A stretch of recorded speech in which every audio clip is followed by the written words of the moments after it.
Report किंवा अहवाल हा शब्द ऐकला की थोडं दडपण येतं नाही का? पण काळजी करू नका. आज आपण अहवाल कसा लिहायचा हे अगदी सोप्या आणि सरळ पद्धतीने समजून घेणार आहोत. चला तर मग सुरुवात करूया. बऱ्याचदा असं होतं, आपल्याला एखादा रिपोर्ट लिहायला सांगितला जातो आणि समोर असतो कोरा कागद. डोक्यात विचारांचा नुसता गोंधळ असतो की सुरुवात नक्की करायची तरी कुठून? पण खरं सांगायचं तर अहवाल लेखनाला एक पक्कीच चौकट असते आणि एकदा का ही चौकट आपल्या लक्षात आली की सगळं अगदी सोपं होऊन जातं. तर मग अहवाल म्हणजे नेमकं काय? लक्षात घ्या, हा काही निबंध नाहीये. हा आहे वस्तुस्थितीवर आधारित एक सरळ, स्पष्ट दस्तावेज. त्याचा एकच उद्देश असतो, माहिती अचूकपणे समोरच्यापर्यंत पोहोचवणं.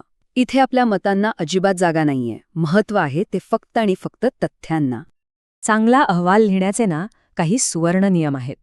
यांना आपण आपल्या यशाची ब्ल्यूप्रिंटच म्हणू शकतो. हे नियम एकदा समजले की समजा आपलं अर्ध काम झालंच.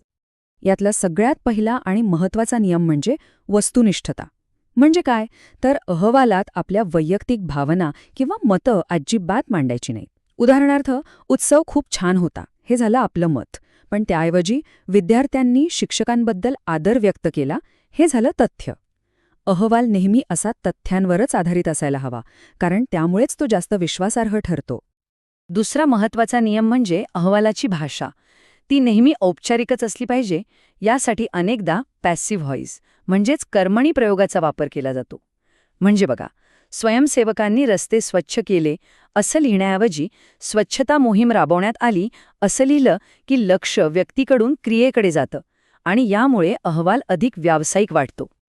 याशिवाय आणखी 4 गोष्टी लक्षात ठेवायच्यात. 1.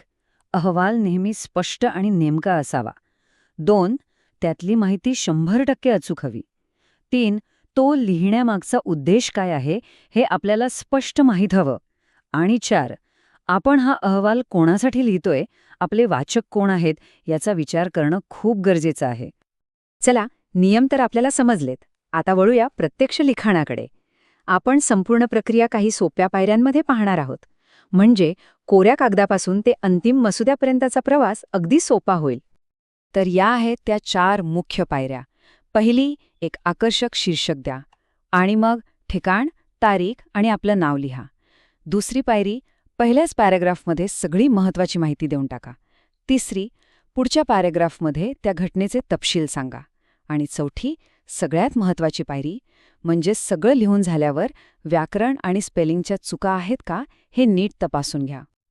आता हे सगळे नियम आणि पायऱ्या प्रत्यक्षात कशा वापरायच्या हे आपण एका उदाहरणातून समजून घेऊया, म्हणजे सगळी संकल्पना आणखी स्पष्ट होईल. हे बघा, उदाहरणाची सुरुवात होते एका एकदम स्पष्ट आणि आकर्षक शीर्षकाने. हे शीर्षक वाचल्या वाचल्याच आपल्याला कळतं की रिपोर्ट नेमका कशाबद्दल आहे. एक चांगलं शीर्षक नेहमीच वाचकाची उत्सुकता वाढवतं. शीर्षकाच्या खाली लगेचच ही माहिती देणं खूप महत्त्वाचं आहे. यात ठिकाण, तारीख आणि रिपोर्ट कोणी लिहिला आहे त्याचं नाव म्हणजे बायलाईन असते. ही अहवालाच्या औपचारिक रचनेचा एक महत्त्वाचा भाग आहे. आता येतो अहवालाचा सर्वात महत्त्वाचा भाग म्हणजे मुख्य परिच्छेद. याला लीड पॅराग्राफ असंही म्हणतात. यात कार्यक्रमाबद्दलची सगळी मूलभूत माहिती म्हणजे कोण, काय, केव्हा, कुठे अगदी सुरुवातीलाच दिलेली असते. त्यामुळे वाचकाला एका नजरेतच संपूर्ण घटनेचा अंदाज येतो. मुख्य परिच्छेदानंतर येतो अहवालाचा मधला भाग. यात कार्यक्रमाचे अधिक तपशील दिलेले असतात.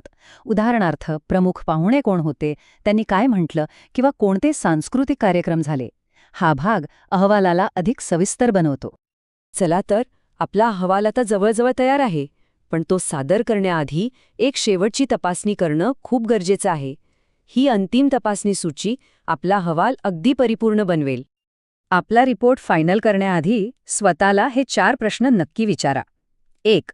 आपला अहवाल पूर्णपणे वस्तुनिष्ठ आहे का? 2. त्याची रचना योग्य आहे का? 3. त्याची भाषा औपचारिक आहे का? आणि 4. आपण व्याकरण आणि स्पेलिंगच्या चुका तपासल्या आहेत का? या सगळ्या प्रश्नांची उत्तरं जर हो असतील तर समजा आपला अहवाल सादर करण्यासाठी अगदी तयार आहे. तर आता आपल्याकडे अहवाल लेखनाची एक संपूर्ण ब्लूप्रिंट तयार आहे. हे फक्त एक काम नाहीये, तर माहिती प्रभावीपणे मांडण्याची एक कला आहे. मग आता सांगा, आपला पुढचा अहवाल कोणती गोष्ट सांगणार आहे?